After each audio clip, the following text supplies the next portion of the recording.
Mesdames et messieurs, bonsoir et bienvenue à cette édition. Tout de suite les titres. 2 événements politiques demain samedi, le meeting de l'opposition et le congrès du PNDS Taria.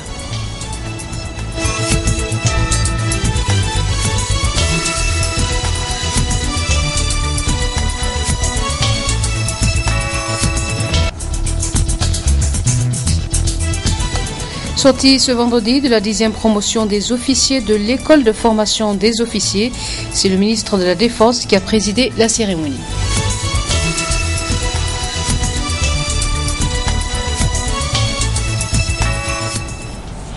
Mesdames et messieurs, bonsoir et merci d'être des nous. L'Alliance pour la réconciliation, la démocratie et la République ARDR organise son premier meeting demain, samedi 28 décembre, à la place de la Concertation. Un meeting pour montrer leur déception face à la gestion des autorités de la 7e République. Précision dans ce reportage de Hassan Saleh Mustafa et Chebou Guissou. Créée le 5 octobre dernier, la nouvelle alliance politique, Alliance pour la réconciliation, la démocratie et la République ARDR, organise son premier meeting ce samedi à la place de la Concertation. Une première sortie des leaders de l'ARDR pour protester contre les multiples travers que le régime du Gouri système est en train de faire au Niger. Malgré son serment coranique, les multiples violations de la Constitution par le président de la République en particulier et le régime en général, la dernière violation en date est celle d'interdire les manifestations de l'opposition par un message radio du ministre de l'Intérieur.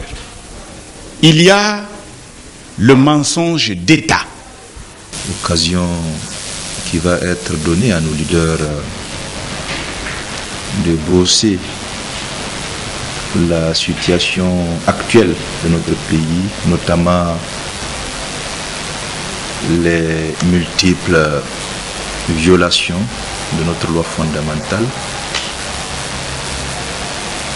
et la corruption qui est désormais érigée en système de gestion. Une manifestation pacifique qui intervient quelques jours seulement après la suspension du message radio du ministre de l'Intérieur par la Cour d'État. Nous ne pourrons que rendre hommage à la justice nigérienne qui, chaque fois qu'il y a ce type de tentative de dérive autoritaire, arrive à dire le droit. Nous avons cette institution honorable qui est la justice, qui écoute les aspirations du peuple et qui dit le droit. 2 grands événements politiques ce 28 décembre à Niamey, le meeting de la RDR et le congrès du parti au pouvoir, le PNDS Taria. Un choix de date sciemment fait ou une coïncidence? Nous avons établi un chronogramme d'activité qui devrait aboutir à l'organisation de ce meeting avant la fin de l'année 2013.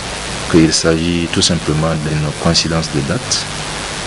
Vous vous rappelez même que c'est au niveau du stade général Saint-Nicolas que initialement nous avons prévu de tenir cette manifestation. Il est évident que pour nous, en tant que parti politique responsable, si nous savions que le PNDS aurait un congrès à proximité ici au palais du 29 juillet, nous n'aurions pas demandé à organiser le même jour le meeting. La manifestation de ce samedi marque ainsi le début d'un combat de l'opposition politique contre le régime en place. Le Parti nigérien pour la démocratie et le socialisme PNDS Taria va tenir son 6e congrès ordinaire au palais du 29 juillet demain, samedi 28 décembre. Un congrès qui se prépare activement au niveau du comité exécutif national. Le point avec Zarami Abakari, membre du CN PNDS. les textes fondamentaux de notre pays interdisent au président de la République d'être le président d'un parti. Parce que le président de la République, c'est le père de la nation, il est au-dessus de tous les partis politiques. Donc, à l'occasion de ce congrès-là, le président Issoufou ne pouvant pas être le président du PNDES, il nous revient à nous, les congressistes et militants du parti, d'élire un nouveau président. Et ça ne manquera pas, parce qu'on a quand même assez d'hommes valeureux, assez vertueux pour incarner la droiture et puis assumer le leadership qu'il faut pour que le PNDES aille de l'avant. Ça a toujours été démocratique. Les textes permettent à tout militant d'élire et de se faire élire. Donc à ce niveau, il n'y a aucun problème. Mais c'est sous la supervision du Congrès que le vote doit se dérouler. Les candidatures doivent être présentées, les votes doivent se dérouler pendant la tenue du Congrès. Donc il n'y a aucun problème, il y a toujours eu de l'ouverture. Les textes disent que une fois que le président est élu, il présente sa liste pour le comité exécutif national. Et il soumet cette liste-là au vote du Congrès. Donc ça va se passer de cette façon, comme ça a été fait les autres fois. Donc c'est le Congrès qui réceptionne les candidatures. C'est le Congrès qui réceptionne, qui valide les candidatures. Vous savez, dans des circonstances comme celle-là, on ne peut pas ne pas avoir de supputation. Bon, il y a beaucoup de spéculations. Mais je pense que le dernier mot revient au Congrès et tous ceux qui sont pressés doivent attendre la tenue du Congrès pour voir ce qui va réellement se passer. Cérémonie de consécration ce matin de la 10e promotion d'élèves officiers d'actifs de l'école de formation des officiers des forces armées nigériennes. Cette cérémonie a été présidée par le ministre de la Défense nationale par intérim, Hassoumi Massaoudou. Compte rendu, Assouma Nachina et Ibrahim.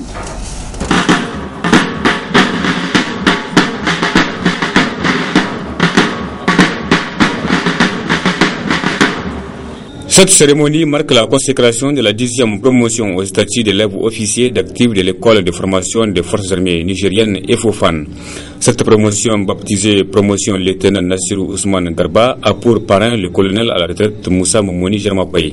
Elle est composée de stagiaires originaires de 10 pays africains, à savoir le Bénin, le Burkina Faso, la Côte d'Ivoire, la Guinée, le Mali, le Niger, la République centrafricaine, le Sénégal, le Tchad et le Togo.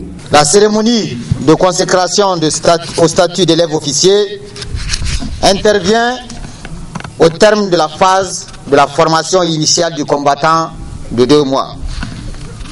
2 mois qui constituent une véritable transition de la vie civile, familiale, vers celle des privations et d'inconfort moral, le tout bien sûr dans la transmission des traditions et valeurs qui fondent la grandeur du métier des armes. Élèves officiers de la 10e promotion, dans les méditations nocturnes imposées à vous par vos anciens durant ces 2 premiers mois passés ici à l'école, vous avez sans doute mesuré la dimension de votre engagement à aspirer à la carrière de l'officier. Des méditations au cours desquelles, j'en suis persuadé, vous avez perçu que la vie militaire vous réserve bien d'expérience et exigences à conquérir et captiver. La formation civique et morale avec laquelle vous avez renoué ici à l'EFOFAN vous a certainement rappelé une exigence permanente et essentielle pour l'officier. J'ai nommé le désintéressement. Intervenant à son tour, le ministre de la Défense nationale par intérim a expliqué aux élèves officiers de l'EFOFAN le devoir qui est désormais le leur. C'est un honneur pour vous d'être présenté au drapeau, symbole de la nation, d'accéder au sabre et de porter les passants alpha avant de recevoir le baptême. Je vous souhaite plein épanouissement au sein de la famille militaire. Ayez en permanence le sens de l'honneur, de la bravoure et de la dignité à l'image de votre illustre parrain, et pour honorer la mémoire du valeureux officier dont votre promotion portera le nom. Il vous échoit désormais le redoutable devoir et l'insigne honneur de servir et de défendre ce drapeau partout où besoin sera, en tout temps et en tout lieu, le cas échéant jusqu'au sacrifice suprême. C'est donc parti pour ces élèves officiers pour 2 ans afin qu'ils soient mieux préparés aux exigences de leur carrière d'officier. Des jeunes officiers qui ont désormais la lourde responsabilité de servir loyalement à la nation.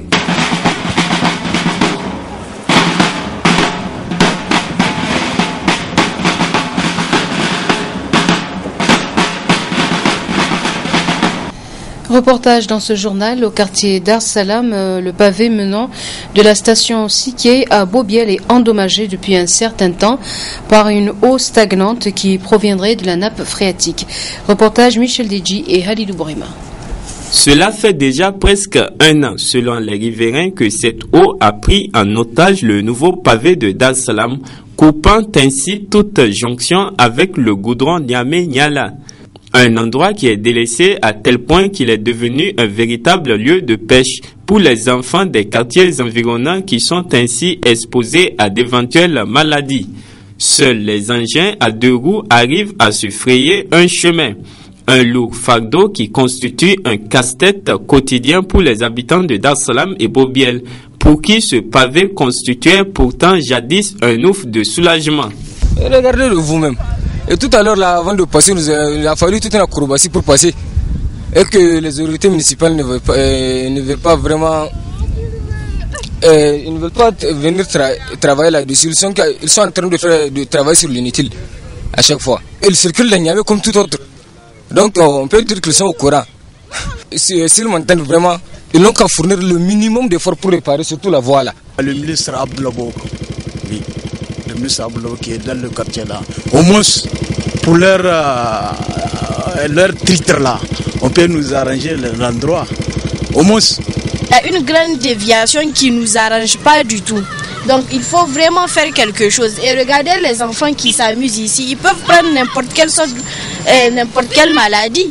C'est pas bon. Donc il faut faire quelque chose vraiment. Faire quelque chose, c'est justement cela le souhait des riverains qui restent jusque-là impuissants face à cette eau stagnante qui n'a trouvé d'autre lit que le pavé de Dar Salam. Pourtant, tout se passe au su et au vu des agents de la municipalité, à l'exemple de ce cadre de la ville de Niamey qui a accepté de nous accorder une interview. En fait, c'est une parcelle de quelqu'un d'autre. On ne peut pas rentrer directement dire qu'on va faire quoi que ce soit sans autant régler la question foncière avec le propriétaire. Mais l'un dans l'autre, je sais qu'en 2013, là, il y a un certain nombre de projets qui ont été élaborés. Nous avions l'intention de faire canaliser toutes les eaux là. Elles vont suivre tout ce que vous voyez comme jardin là. On va les charrier. Il y a un bassin versant de l'autre côté dans lequel on va les jeter. Ça, c'est le projet de la mairie que je suis en train de vous parler. Donc, on peut l'espérer dans très bientôt. Absolument, absolument, absolument. Si ce n'était même pas des questions foncières qui s'étaient posées au niveau des jardins, les travaux là seraient déjà réalisés. En attendant que le taureau soit pris par ses cornes, comme on dit, ces riverains doivent donc continuer à garder leur mal en patience. Redonner un nouveau visage à la profession de transit au Niger, c'est entre autres l'objectif de l'Assemblée générale extraordinaire de l'Organisation de professionnels transitaires du Niger, une AG qui verra également le renouvellement du bureau de l'organisation. Compte rendu chez Bouguisso et Maïmouna Daouda. À travers cette assemblée générale, l'organisation des professionnels de transiteurs veut réorganiser le métier. Le transit est un domaine aujourd'hui laissé à la portée de tous. C'est pour revivifier notre profession qui est restée longtemps en léthargie et surtout l'assainir, parce que vous n'êtes pas sans savoir qu'à l'heure actuelle, les transitaires ont pas maille à partir avec les opérateurs économiques, avec tout le monde. Et nous nous sommes dit qu'il est temps que la profession soit assainie, que nous mettions un peu d'ordre dans la maison. Il y a plein de gens qui opèrent dans le métier sans y être agréés, puisque vous savez, pour être commissionnaire en douane, il faut avoir l'agrément en douane. Or, à l'heure actuelle, vous avez plein de gens qui opèrent dans la profession sans agrément en douane. Et là, ça nous pose des problèmes sérieux, nous qui sommes du secteur formel. Les transiteurs nigériens veulent donc redonner une nouvelle image au métier de transit et créer les conditions de bon partenariat avec les autres structures. En tant qu'auxiliaire de la douane, vous savez que nous procédons aussi à la collecte des impôts et ce n'est pas une tâche négligeable. Pour cette raison, nous avons besoin de gens sérieux dans la profession, des gens d'une grande probité et puisque vous savez, les fonds publics ne doivent pas être maniés par n'importe qui. Au sortir de cette assemblée générale, l'Organisation nationale des professionnels des transiteurs va mettre en place un bureau qui aura la lourde tâche de veiller à la bonne marche du secteur de transit au Niger. La deuxième édition de tournoi de judo dénommée Coupe Maître Beidari Abdou va se tenir demain samedi à l'Académie des Arts. Plusieurs clubs de judo de différentes régions du pays prendront part à cette deuxième édition de la Coupe Maître Beidari qui a laissé son empreinte de l'encre indélébile dans le milieu du judo nigérien. Une initiative du Samouraï Club PhD Mahmoud Djibo, président de ce club. Nous rééditons la deuxième édition de ce tournoi demain samedi. Par la grâce de Dieu, maintenant je viens à votre question. Les préparatifs sont fin prêts. Nous avons invité des équipes de l'extérieur et des équipes du Niger. Pour les équipes de l'extérieur, malheureusement à la dernière minute, ceux qui prétendent incarner la Fédération nigérienne de judo ont dit qu'ils ne sont pas concernés. Je ne sais pas ce qu'ils font, si c'est du judo ou pas. Et ils se sont mis à écrire des mails pour démobiliser, alors qu'on avait reçu la réponse positive d'au moins 6 pays extérieurs. Vraiment, ils ont tenté le même coup avec les clubs de l'intérieur. Par la grâce de Dieu, nous avons au moins 7 régions sur 8 qui seront représentées à Niamey. Nous avons pris les dispositions. L'Académie des arts martiaux va abriter la compétition. Nous avons déjà mis en place tout le dispositif pour l'hébergement, pour la restauration. Certaines délégations sont arrivées depuis hier soir. Et nous comptons sur la presse pour donner à l'événement l'écho qu'il mérite. En tout cas, tout est fin prêt. Les commissions sont totalement enlevées en activité. Et par la grâce de Dieu, demain matin, à partir de 9h, il y aura les éliminatoires à l'Académie des arts martiaux. À l'heure où je vous parle, la pesée est en cours. Et l'après-midi, à partir de 16h, nous assisterons au final.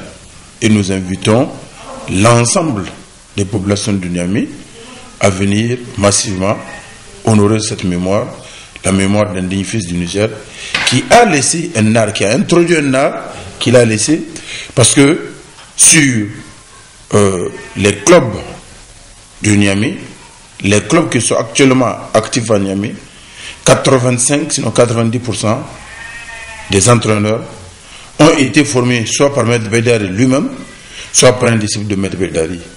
Donc c'est le père du judo nigérien. Vous retrouverez la suite de cet entretien en partie magazine. Le dimanche 29 décembre, la Fédération nigérienne d'athlétisme organise un cross dénommé 10 km d'Areva. En prélude à ce cross, la Fédération a animé un point de presse pour éclairer la population de la ville de Niamey afin qu'elle se mobilise pour la réussite du cross. Ali Bako, il est secrétaire à l'organisation. Nous allons organiser, plaise à Dieu, le dimanche 29 décembre 2013, la première édition des 10 km d'Areva. Alors cette compétition est réservée aux étudiants des écoles professionnelles et universités du pays.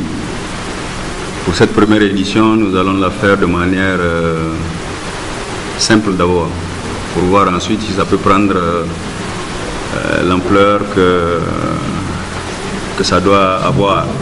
Les régions vont être représentées par des sélections masculines et féminines. Chaque région va avoir 4 garçons, 4 filles qui vont la représenter. Et la distance sera sur 10 km. Voilà un peu la substance technique de cette manifestation-là. À l'heure actuelle où on vous parle là, nous avons déjà la délégation de Marie qui est sur place, Tilaberi qui est sur place. Nous attendons d'ici peut-être 22 heures ou plus les autres délégations qui vont arriver bientôt. Il y aura, comme j'ai dit, un classement individuel. Dans le classement individuel, nous avons les 10 premiers de la course seront primés. Un classement par équipe, après le classement, le totaux cumulé par les athlètes de différentes sélections. Donc il y aura un classement où les 3 premières équipes classées seront primées.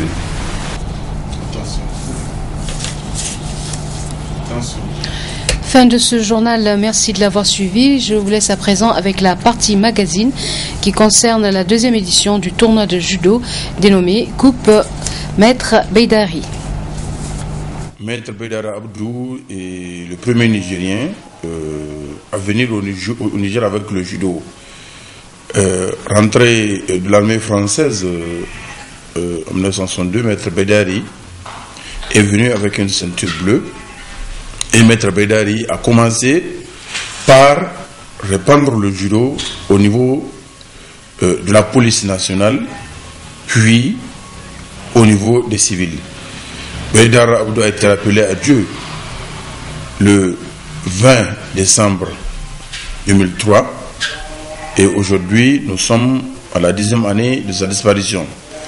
Maître Beidari a formé l'ensemble de la première génération des judokas nigériens. Les Hama Amadou, les Garba Maman, les Moukele Ousmane, les Ali Sanda. Et par la suite, eux, ils ont formé nous autres qui suivons. Et nous estimons que une telle mémoire ne doit pas être oubliée. L'année passée, nous avons tenté d'organiser un premier tournoi pour honorer sa mémoire. Par la grâce de Dieu, ce tournoi a réussi et nous avons dit pourquoi ne pas l'inscrire à l'agenda de nos activités annuelles. Donc nous rééditons la 2e édition de ce tournoi demain samedi. Par la grâce de Dieu, maintenant je viens à votre question. Les préparatifs sont fin prêts. Nous avons invité des équipes de l'extérieur et des équipes du Niger. Pour les équipes de l'extérieur, malheureusement, à la dernière minute, ceux qui prétendent incarner la Fédération nigérienne de judo ont dit qu'ils ne sont pas concernés. Je ne sais pas ce qu'ils font, si c'est du judo ou pas. Et ils se sont mis à écrire des mails pour démobiliser, alors qu'on avait reçu la réponse positive d'au moins 6 pays extérieurs. Évidemment, ils ont tenté le même coup avec les clubs de l'intérieur. Par la grâce de Dieu, nous avons au moins 7 régions sur 8 qui seront représentées à Niamey. Nous avons pris les dispositions. L'Académie des arts martiaux va abriter la compétition. Nous avons déjà mis en place tout le dispositif pour l'hébergement, pour la restauration. Certaines délégations sont arrivées depuis hier soir. Et nous comptons sur la presse pour donner à l'événement l'écho qu'il mérite. En tout cas, tout est fin prêt. Les commissions sont totalement enlevées en activité. Et par la grâce de Dieu, demain matin, à partir de 9h, il y aura les éliminatoires à l'Académie des arts martiaux. À l'heure où je vous parle, la pesée est en cours. Et l'après-midi, à partir de 16h, nous assisterons au final. Et nous invitons l'ensemble des populations de Niamey à venir massivement honorer cette mémoire, la mémoire d'un digne fils du Niger, qui a laissé un art, qui a introduit un art qu'il a laissé, parce que sur les clubs du Niamey, les clubs qui sont actuellement actifs à Niamey, 85, sinon 90% des entraîneurs ont été formés soit par Maître Beidari lui-même, soit par un disciple de Maître Beidari. Donc c'est le père du judo nigérien. Malheureusement, les initiatives ne sont pas la chose la mieux partagée, la mieux répartie au monde. Moi personnellement, c'est l'année passée que j'ai pris la direction de ce club. Il m'arrivait d'y aller de temps à autre pour faire un peu d'activité de maintien. Mais l'année passée, quand j'ai commencé à fréquenter le club, quand les athlètes ont senti la nécessité de me confier la présence du club, la gestion du club, j'ai accepté et avec un certain nombre d'entre eux, nous avons réfléchi à la faisabilité de la chose et nous l'avons initié. Nous comptons, plaise à Dieu, trouver l'occasion également pour dédier un tournoi à la mémoire de Maître Maman Moussa, dit Mekoudi, que beaucoup d'autres connaissent sous le nom de Kabrin Kabran. Mais 10 ans, il vaut mieux tard que jamais. Maître Bédari a beaucoup contribué dans la promotion du judo nigérien. Vous, particulièrement, qu'est-ce que vous retenez de Maître? Moi, personnellement, mon premier entraîneur de judo, c'est Maître Pout-Pout. C'est un Camerounais d'origine qui était pilote à l'Oklalav de Zender. C'est lui qui m'a initié au judo en 1976. Après Maître Pout-Pout, c'est Maître Barry qui est venu d'Arlit, qui nous a entraînés pendant 2 ans.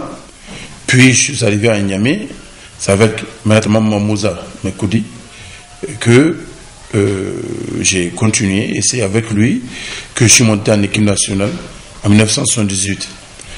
J'ai surtout appris le Bédari à travers les périodes de mise à vert de l'équipe nationale. Maître Bédari constitué avec Maître Maman Moussa, Maître Kriz, Maître Lawal Gamji, et si vous voulez le groupe de formation. Et Maître Bédari nous a particulièrement marqué et nous avons beaucoup appris, surtout de sa rigueur. J'ai une anecdote. Maître Bédari a un fils, Bourem Bédari, qui est preneur de son à la télévision nationale. Quand Maître Bédari officie un combat qui engage son enfant, il ne pouvait accepter aucune victoire de lui avec un yuko ou un coca. Il fallait absolument que son fils gagne par Upon ou à la rigueur par Wazari. Sinon, il lui refusait la victoire. Sa rigueur, c'est que l'homme doit apprendre à se battre. L'homme doit apprendre, dans l'esprit Bouddho, à mettre la force au service de l'intelligence, à mettre la force au service de la souplesse pour atteindre son point d'épanouissement. Et de ce point de vue, Maître Bédari nous a imposé la rigueur, l'endurance et surtout la rage de vaincre. Ça, je le retiens de lui. Le judo nigérien se porte très mal. Nous sommes dans une situation où le président, l'équipe actuelle qui se réduit au président de la fédération, a été installée en 2004.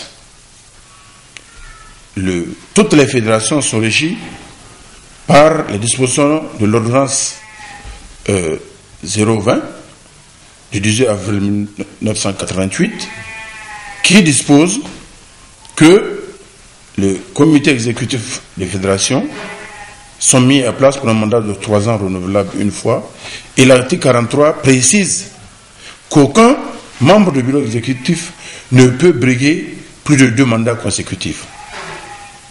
L'équipe actuelle a été élue en 2004.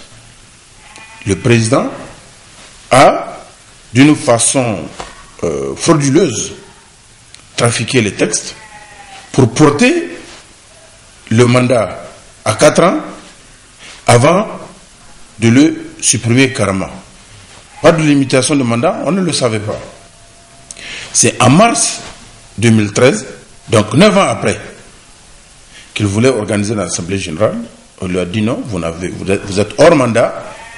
Et depuis 2005, nous sommes au regret de constater qu'aucun Nigérien n'est monté sur un podium.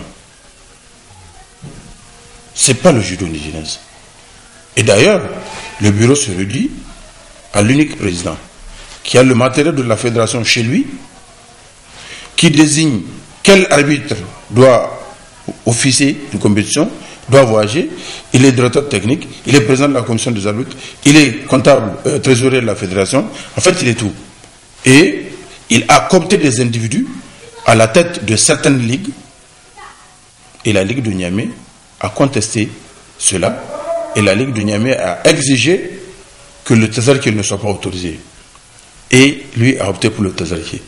Malheureusement, depuis mars 2013, nous assistons impuissants à des hésitations, à des fuites en avant de la part des autorités du sport. Un comité a été mis en place pour refaire les textes de la fédération, mais depuis, on attend le judo nigérien à l'agonie.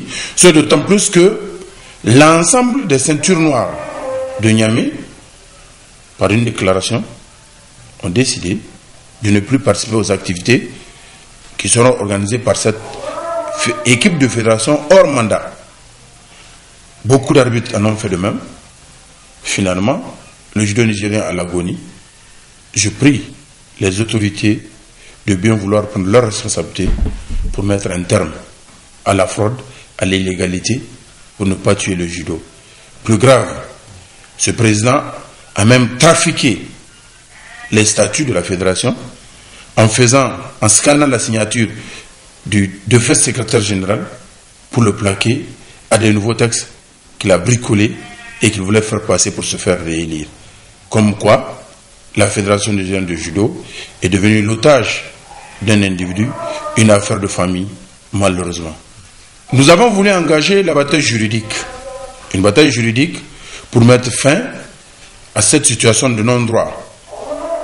Mais le nouveau ministre de la Jeunesse et du Sport, en prenant les rênes de ce ministère, a décidé de régler la question et nous lui avons fait confiance. Nous faisons encore confiance parce qu'il a mis plus de diligence que son prédécesseur.